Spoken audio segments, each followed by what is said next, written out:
Good day, I'm John Luis Kapokyan and this is my database schema of a POS system. Kung makikita nyo po dito sa DB schema ko, meron po akong 7 table. Nandito na rin po yung mga column name po ng bawat table. Tapos yung mga data type, kung ano ba yan, int, varchar, or decimal, or datetime. Tapos makikita nyo rin po, may naka-indicate din pong foreign key or primary key. Tapos, kasi po tayo sa database schema diagram ko po. Dito po sa sa database schema diagram ko po. Nagpapakita po ito ng mga kung ano po yung mga relationship ng bawat table po. Dito po, sample po kay category to product.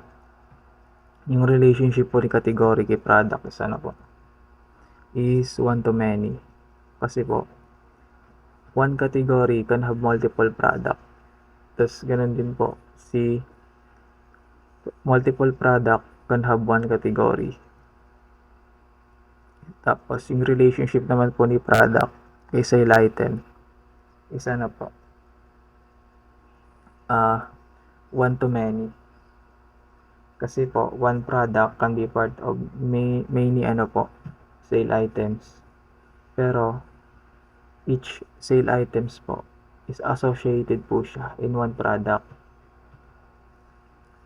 Tapos si sale item naman po to sale. Yung relationship niya po is many to one. Kaya po ganyan po. Tapos from sale naman po to sale item is one to many. Kasi po, one sale can have multiple sale items po or multiple products in one transaction. Tapos pero each sale items po is associated po siya in one sale. Tapos naman si payment kay sale, yung relationship niya po is one to one. Kaya po ganyan is one sale po can only have one payment. Tapos si sale naman po sa kay employee, yung relationship po ni sale kay employee is many to one. Kaya po ganyan is one employee po can process multiple sale, pero each sale po is processed by only one employee po.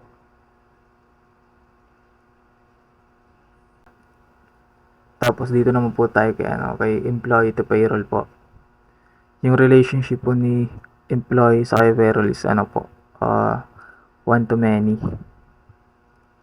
Kaya po ganyan is one employee po can have multiple payroll records. Pero po yung each payroll records na po yun is associated lang po siya sa one employee. Ayun. Tapos dito naman po tayo sa sa script or sa MySQL script ko po. Ito po yung mga tinuro nyo po na kung paano po siya i-input po sa shell or din po sa parang terminal po. Kung paano siya, yung step by step po niya. Kung paano po siya i-create. Ito po. Sa create table po. Sa table ay sa category. Kung paano po siya ginawa, category, ID. Tapos nag-declare ng data type, tapos auto increment. Gawa nga po ng primary key siya. Dapat unique po yung niya, yung value niya. Tapos ayan. Ayun lang po. Same lang po lahat yan sa lahat ng table. May steps. Dito naman po, kaya po may ganito sa baba. Kasi po may foreign key po dito. which is yung category ID po. Ni-reference lang din po yun sa category ID. So, yun po. Naituro niyo na po ito sa amin. Kaya, alam niyo rin po. Ayun lang po. Thank you po.